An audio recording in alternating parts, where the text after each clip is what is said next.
느헤미야 4장 15절부터 23절 말씀, 마음을 집중하시고 함께 읽어보십니다. 우리의 대적이 우리가 그들의 의도를 눈치챘다 함을 들으니라. 하나님이 그들의 꾀를 패하셨으므로 우리가 다 성에 돌아와서 각각 일하였는데, 그때로부터 내수하 사람들의 절반은 일하고 절반은 갑옷을 입고 창과 방패와 활을 가졌고, 민장은 유다 온족 속에 뒤에 있었으며, 성을 건축하는 자와 짐을 나르는 자는 다 각각 한 손으로 일을 하며 한 손에는 병기를 잡았는데, 건축하는 자는 각각 허리에 칼을 차고 건축하며 나팔 부는 자는 내 곁에 섰느니라. 내가 귀족들과 민장들과 남은 백성에게 이르기를, 이 공사는 크고 넓으므로 우리가 성에서 떨어져 거리가 먼즉 너희는 어디서든지 나팔 소리를 듣거든 그리로 모여서 우리에게로 나아오라. 우리 하나님이 우리를 위하여 싸우시리라 하였느니라. 우리가 이같이 공사하는데 무리의 절반은 동틀 때부터 별이 나기까지 창을 잡았으며, 그때에 내가 또 백성에게 말하기를, 사람마다 그 종자와 함께 예루살렘 안에서 잘지니 밤에는 우리를 위하여 파수하겠고 낮에는 일하리라 하고, 나나 내 형제들이나 종자들이나 나를 따라 파수하는 사람들이나 우리가 다 우리의 옷을 벗지 아니하였으며 물을 기르러 갈 때에도 각각 병기를 잡았느니라. 아멘. 성경 말씀을 묵상하면서 우리는 그 인생의 원리를 깨닫게 됩니다. 그 깨닫게 하시는 원리는 각각 자기 주어진 삶의 환경이 다르기 때문에 그것을 어떻게 잘 적용할 것인가, 그리고 그 원리에 대해서 감당할 수 있는 능력이 있어야만 하는 거예요. 그러므로 말씀은 원리, 그리고 적용의 지혜, 적응의 능력, 이 삼위일체가 이루어질 때만이 내게 온전히 응답이 되는 거예요. 그러나 우리는 말씀에 있는 걸 무조건 따라하기만 하면 되는 줄 알지만, 믿음은 단순히 따라하는 것, 그건 흉내내는 것이기 때문에 그게 믿음이 아니에요. 따라한다고 되지 않아요. 목회도 마찬가지입니다. 예? 조용기 목사님 따라한다고 다 여의도 순복음교회 되는 거 아니에요. 흉내내서 되는 거 아닙니다. 원리를 깨달아지면은 그 원리에 대해서 적용할 수 있는 지혜, 그것을 내가 감당할 수 있는 능력, 이것이 다 내게 있는 게 아니에요. 위로부터 와야 하고 하나님이 주셔야 하는 거예요. 그래서 지혜를 구하고 능력을 구하는 거예요. 그러나 우리의 믿음이 그렇게 구체화되어야 되는 것이지, 단순히 그냥 무조건 기도만 하고 그냥 그 감이 내 입에 떨어질 걸 그냥 그걸 믿으면서 감나무 밑에서 감 떨어질 때만 기다리며 입을 쩍 벌리고 있다는, 그건 믿음이 아니란 말이에요.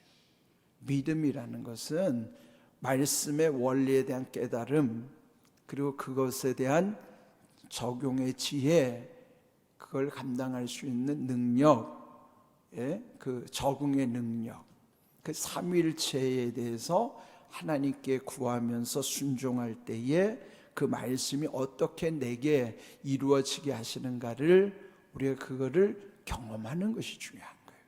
그러면 느헤미야 시대와 지금 우리 시대는 다르잖아요. 그런데 왜 우리가 이 말씀을 오늘 나의 말씀으로 봤냐면은 원리가 다르지 않기 때문에. 원리는 시대에 따라서 달라지지 않아요. 원리는 다르지 않은데 원리는 같은 거죠. 그럼 뭐가 달라요? 상황이 달라졌기 때문에 적용이 달라져야 되고 적응이 달라져야 되는 거예요. 그건 우리에게 있는 거예요. 그래, 우리의 믿음은 그런 거를 전혀 생각하지 않아요. 그래서 여기 이제 느헤미야를 통해서 주시는 원리를 잘 깨달으면 그 가운데 적용의 지혜와 적응의 능력은 하나님과의 관계 속에서의 우리에게 주시는 은혜라, 그런 것이죠. 그러면 여기 오늘 주신 말씀에도 보면은 느헤미야의 사명은 그 무너진 예루살렘 성을 수축하는 것, 다시 세우는 것이죠. 근데 이게 방해 세력들 때문에 이 일이 쉽지 않은 거예요. 그렇다고 해서 느헤미야가 낙심하거나 좌절하지 아니하고 포기하지도 않아요. 그는 뭐예요? 하나님과의 분명한 관계 때문에 주변에 어떠한 방해가 있다 하더라도 그를 다 돌파하는 것입니다. 그런데 돌파하려면은 먼저 눈으로 그 모든 걸 파악하는 거예요. 그러면 깨달음 가운데 파악하는 것을 눈으로 보면서 돌파하는 걸 간파한다고 그러잖아요. 간이 볼간자예요. 파는 돌파한다는 거. 간파하는 거예요. 그리고 그걸 모르고 지나가는 것을 간과한다고 그러는 거예요. 보기는 보는데 그냥 모르고 그냥 지나쳐 버리는 거예요. 그는 간과하게 되면은 부작용이 많죠. 우리 인생에 보면은 본다고 다 그게 되는 게 아니에요. 간과하면은 보면서도 모르고 지나가다가 덜커덕 사고가 나는 거예요. 그러나 보면서 돌파하는 간파하게 되면은 거기에 하나님이 함께 하신 가운데 그 모든 것들을 잘 이루어갈 수 있는 거예요. 우리 인생은 간과하면 사고가 나지만 간파하면 거기에는 하나님이 함께 하시는 은혜를 또한 누리게 하시는 거예요. 근데 여기 오늘 주신 이 말씀에도 보면은 또 앞에서도 그 방해 세력들이 얼마나 많았어요? 산발랏, 도비야, 이 둘을 중심으로 해서. 요 산발랏이 이게 아주 악한 놈이에요, 이게. 근데 거기 합계했던 도비야, 이 둘이서 아주 이간질을 시키는 거예요. 어디나 이런 마귀의 추종자들 이간질하는 것들이 다 있어요. 예? 지금 이 세계에도 이 나라마다 그런 이간질 때문에 이런 현상들 나타나는 것들 있죠. 뿐만 아니에요. 나라에도 있고 사회에도 있고 교회에도 있고 가정에도 때로 있어요. 이런 모든 게 인간의 현상 속에는 어디나 있습니다. 다만 정도의 차이일 뿐이죠. 그러니까 이런 것을 뭐 이상히 여길 게 아니에요. 우리 사는 인생이 다 그러한데, 그러한 것 속에서 어떻게 우리가 주만 바라보면서 하나님께 소망을 두고 살아가는 것인가, 그게 차이일 뿐이죠. 산발랏, 도비야 둘을 중심으로 해서 어제 보았던 거기에 7절에도 보면요, 또 아라비아 사람들, 암몬 사람들, 아스도 사람들, 이런 세력을 구축하고 있는 거예요. 그러니까 그걸 상대한다는 게 얼마나 어려워요. 그런데 느헤미야는 그걸 다 간파했다 이 말이야. 간과한 게 아니고 간파했단 말이야. 다 파악을 하고 있는 거예요. 그래서 더 철저하게 그 예루살렘 성벽을 쌓는 일에 그들이 와서 그를 허물 수 없도록, 그 다음에 그들은 또 그 안에 침투해서 살육하고자 하는 의도까지 갖고 있습니다. 그런 것까지 다 알았다는 거죠. 그러니까 오늘 말씀에 보면은 15절, 우리의 대적, 그 대적에는 산발랏, 도비야를 중심으로 한 이 세력들을 우리가, 즉 느헤미야 중심으로 이 선한 일을 하는 그들을 그게 우리죠. 그런데 그 악한 이들이 의도를 눈치챘다 말이죠. 예? 그 악한 자들이 모든 하는 것을 느헤미야가 다 눈치를 채고 있다는 것을 마침내 악한 자들이 아는 거예요. 뭐예요? 그들의 음모가 다 탄로가 나는 거죠. 이 악한 자들의 꾀는 반드시 드러납니다. 잠시 속이는 것 같지만요, 그렇게 유효기간이 오래가지 않아요. 금방 들통나고, 그래서 이 악한 괴계를 눈치챈 이 느헤미야가 이걸 다 이제 준비하고 있는 거예요. 근데 그것이 자기들의 꾀들이 들통났다는 것을 그들이 눈치를 그들이 이제 이걸 다 알고 있다는 걸 그들도 알았어요. 그런데 하나님이 그들의 꾀를 패하셨으므로 하나님이 함께 하시니까 악한 자들의 그 꾀를 잔꾀죠. 그 잔꾀를 패하셨다. 누가 하셨다는 거예요? 하나님이 하셨다.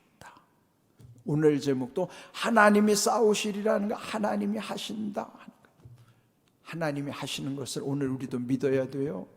그래야 담대한 거예요. 이게 원리예요. 원리는 변하지 않습니다. 하나님이 하시는 원리는요, 그에 앞서서 하나님은 다 알고 계시고 있다는 거예요. 그것도 원리예요. 원리는 변하지 않아요. 그때나 지금이나. 뭐가 변하지 않는 거예요? 하나님이 아신다는 것과 하나님이 하신다는 원리를 우리는 믿는 거예요. 원리는 믿는 거예요. 하나님이 아시니까 평안하잖아요. 하나님이 아시는 것에 대한 확신. 근데 그걸 모르면 두려운 거예요. 하나님이 아시면 평안하고, 하나님이 하신다는 것을 믿으니까 두려움이 없어지는 거예요. 담대하는 거예요. 이건 그때나 지금이나 믿는 사람에게 주신 하나님의 은혜예요. 그건 원리예요. 바뀌지 않아요. 자, 그러면 이렇게 패하게 하셨다는 거, 하나님이 하셨다는 것을 성경은 확실하게 우리에게 원리임을 말씀해 주시는 거예요. 그런데 어떻게 방비하는가, 그들이 어떻게 적용하는가. 16절, 그때로부터 내수아 사람들의 절반은 일하고 절반은 갑옷을 입고 창과 방패 활을 가졌고 민장은 유다 온 족속의 뒤에 있었으며 성을 건축하는 자와 짐을 나르는 자는 다 각각 한 손으로 일을 하며 한 손에는 병기를 잡았는데 건축하는 자는 각각 허리에 칼을 차고 건축하며 나팔 부는 자는 내 곁에 섰느니라.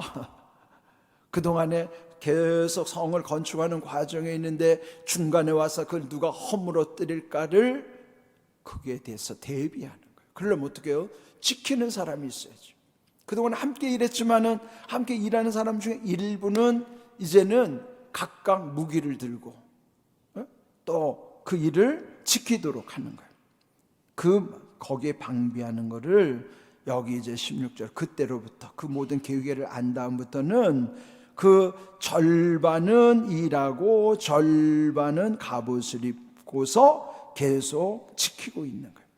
절반은 일하고 절반은 지키고, 그러면서 또 일하는 사람들, 17절, 건축하는 이들, 집 나르는 이들, 지금 이 사람들은 현장에서 일하는 사람들. 그런데 일하는 사람들도 방심할 수가 없으니까 각각 거기 일하는 모든 사람들이 각각 한 손으로 일을 하며 한 손에는 병기를 잡았다. 그러니까 지금 싸우면서 일하는 거예요. 일하면서 싸우고 싸우면서 일하는 거예요. 이 두 가지를 지금 같이 해야 되는 거예요. 일하다가 갑자기 비상 상황이 벌어지면은 같이 가서 무기를 들고 싸워야 되는 거예요. 그러니까 일하는 사람들도 항상 18절 보면 건축하는 자는 각각 허리에 칼을 차고, 그래, 무기를 지니고 일을 하는 거예요. 갑자기 무슨 일이 발생할지 모르니까 이렇게 칼을 차고 또 일을 하는데, 옆에 또 나팔 부는 자를 내 곁에 서게 했다. 느헤미야 옆에는 나팔수를 둔 거예요. 왜요? 갑자기 무슨 비상 상태가 벌어지면 나팔을 불어야죠. 왜 그럴까요? 여기 보면은 20절, 19절 끝에도 보면은 그 공사가 크고 넓음으로 성에서 멀리 떨어져 있기 때문에, 거리가 멀기 때문에 너희는 어디서든지 나팔 소리를 듣거든 그리로 모여서 우리에게로 나오라. 나팔 소리가 울리면 비상이 걸린 거예요. 그러니까 멀리 있는 사람도 나팔 소리를 들으면 이제 이게 비상 상태구나. 그래서 다 몰려오게 하는 거예요. 그러니까 이 느헤미야가 얼마나 용의 주도합니까? 계획을 아주 철저하게 세우는 거예요. 예? 일하는 사람 구분하고 지키는 사람을 또 따로 두고 그러면 일하는 사람에게도 각각 다 허리에 칼을 차게 하고, 그리고 나팔수를 두어서 이 갑작스러운 사태에 대비하여 갑자기 나팔이 울리면 다들 모여가지고 일하는 것은 중단하면서 싸우는 일이 하나 될 수 있도록 말이에요. 그러니까 얼마나 이 느헤미야가 상황에 대해서 철저하게 대비를 하는가. 그런데 여기 중요한 거는 그들이 싸움에 대해서 대비하는 것, 최선은 다하지만, 그러나 결론은 뭔가요? 20절 그 셋째 줄 보면은 우리 하나님이 우리를 위하여 싸우시리라. 이게 믿음이라 말이에요. 싸운다고 다 이기는 거 아니에요. 그렇다고 해서 하나님이 하실 거니까 나는 손 놓고 아무것도 안 하는 게 아니에요. 그들이 할 수 있는 한 최선을 다하는 거예요. 우리가 최선을 다한다고 해서 반드시 성공하는 것도 아닙니다. 그는 하나님이 하셔야 돼, 마지막은. 그러니까 우리는 우리로서의 최선을 다하면서도 마지막은 하나님은 반드시 의의 최승리를 이루심을 믿고, 그래서 결론은 우리 하나님이 우리를 위하여 싸우시리라. 오늘 제목이죠. 하나님이 싸우시리라. 하나님이 하신다 말이에요. 이미 앞에서도 15절에서 그들의 잔꾀를 하나님이 패하셨고, 그렇게 하셨던 하나님은 이 일을 통해서도, 이 싸움 속에도 하나님이 싸우신다는 거예요. 그러면 하나님이 싸우시면 누가 이겨요? 하나님이 이기시는 거지. 그 여호와 니시, 하나님의 승리를 믿고 그 백성들을 다독이는 것입니다. 그렇게 하면서 21절, 우리가 이같이 공사하는데 무리의 절반은 동틀 때부터 별이 나기까지 창을 잡고, 또 그 중에서도 새벽 동틀 때부터 저녁에 별이 오를 때까지, 그는 뭐예요? 그냥 그 일하는 동안에도 그 무리의 절반은 그 지키는 일에만 아주 전념하게 하는 거고. 그러면서 22절, 그때에 내가 또 백성에게 말하기를, 모두에게 해당하는 것이죠. 사람마다 그 종자와 함께 예루살렘 안에서 잘지니 밤에는 우리를 위하여 파수하겠고 낮에는 일하리라. 나난의 형제들이나 종자들이나 나를 따라 파수하는 사람들이나 우리가 다 우리의 옷을 벗지 아니하였으며 물을 기르러 갈 때에도 각각 병기를 잡았느니라. 그래서 잘 때도 옷을 벗지 않았다. 이 말씀을 묵상할 때 보면은 군대 다녀온 사람들이 뭐가 떠오르는 게 있을 거예요. 그게 뭐죠? 군대 가면요 5분 대기조라는 게 있어요. 그러니까 5분 대기조는요, 이제 물론 5분 대기조는 다 자기 순서에 따라서 오는 건데, 5분 대기조에 딱 들어가면요 잘 때에도 다 옷을 입고 잡니다. 군화도 신고 자요. 왜요? 갑자기 무슨 일이 발생하면 이 5분 대기조가 먼저 출동하는 거예요. 5분 안에 모든 걸 출동해야 되니까 언제 일어나가지고 옷을 챙겨 입습니까? 그러니까 옷을 입은 채로 갑자기 비상하면은 그냥 그 즉시로 총 들고 나가는 거예요. 그게 5분 대기조입니다. 군에 다녀오신 분도 다 알 거예요.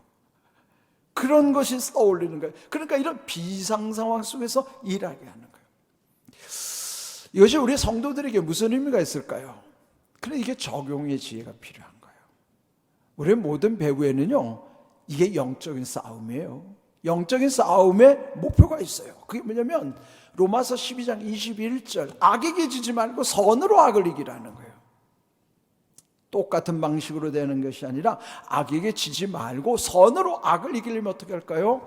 에베소서 6장에 보면 전신갑주를 입으라고 그랬거든요. 근데 전신갑주는요 온몸에, 마치 로마의 병사들이 온몸에 갑옷과 투구를 쓰는 것과 같은 건데, 바울이 강조하는 게 있어요. 자, 우리 한번 자막을 볼까요? 에베소서 6장 17절 함께 있습니다. 구원의 투구와 성령의 검 곧 하나님의 말씀을 가지라 그랬어요. 근데 여기서 보세요. 구원의 투구 뭐예요? 머리에 쓰는 거예요. 여러분, 머리 여기 이게 이제 다른 데는 이 팔이나 이런 이 사지 이런데 만약에 부상을 입거나 잘못되면 이거 뭐 팔 하나 잘라낸다고 다리 하나 잘라낸다고 사람 죽는 거 아니에요. 근데 이거 머리는요 맞으면 죽습니다. 중요하죠. 그래서 구원의 투구라는 게 뭐예요? 구원을 잃으면 안 되니까 구원의 투구, 이게 중요하니까 투구가 중요한 거예요. 머리를 보호하는 거예요. 구원의 투구 더불어 성령의 검. 그건 뭐야? 투구는 보호해야 되는 거, 검은 공격해야 되는 거. 근데 여기에 공격하는 무기는 검이에요. 근데 그 검이 뭐라고요? 그건 하나님 말씀이다.